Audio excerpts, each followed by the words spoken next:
Mədəni irsin qorunması, yaradıcı yaşayış tərzi və ekoloji düşüncə Eko Art Festivalının mahiyyətini təşkil edən əsas fikirlər Milli Xalça Muzeyində müxtəlif təqdimatlar vasitəsilə əks olundu.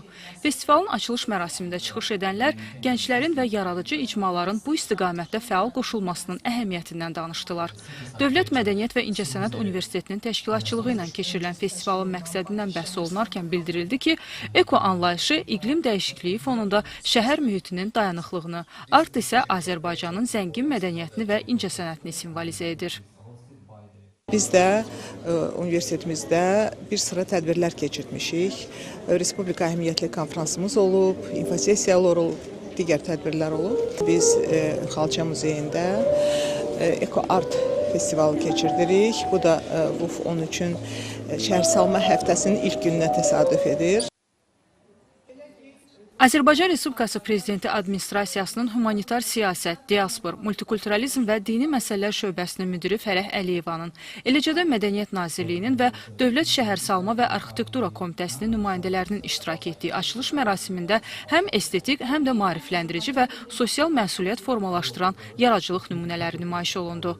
Tədbirin bədii hissəsində xalq artisti Gülyanaq Məmmədova və tələbələri Aşiqi Kamil, Şur kompozisiyası, Mədəniyyət və İncəsənət Universitetinin Sabah qrupu isə əməkdar artist Nufəl Vəliyevin rəhbərliyi ilə Qobustan Sədaları adlı kompozisiya ilə çıxış etdilər.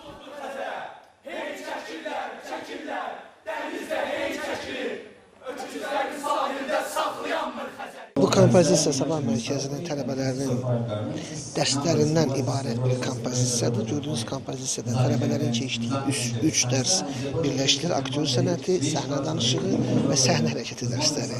Kompozisiyanın belə deyək, ideya rəhbəri mən olsam da, amma səhnə hərəkəti müəllimləri Nacilə xanım Qəribova, əməkdar artistimiz Elnur İsmailov və bir də mərhum müəllimimiz Nadir Hüseynov bunun belə deyək, mətn üzrə işləyəni də o idi. Tədbirdə Nizami Gəncəvinin xəmsəsinə həsr olunmuş təkrar emalda miniatür və Daşın simfoniyası, eləcə də şəhər irsi kimi kompozisiyalar təqdim edildi. Layihələrdə memarlıq detalları, ornamentlər və təkrar emal materialları üzərində qurulan bədii yanaşmalar ekoloji mesajlarla diqqət cəlb etdi.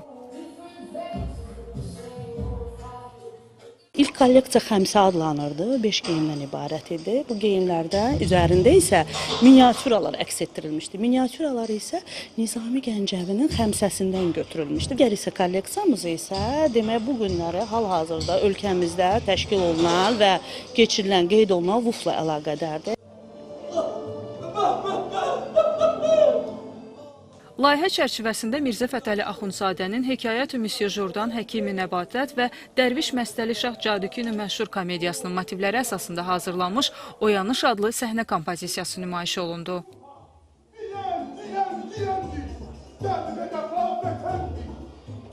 Xatırladaq ki, Eko Art Festivalı bugün yekunlaşacaq. Xanım Paşazadə, Kamran İsayev, Səbinə Bayramova, Sevgi Əlizadə, Mədəniyyət xəbərləri.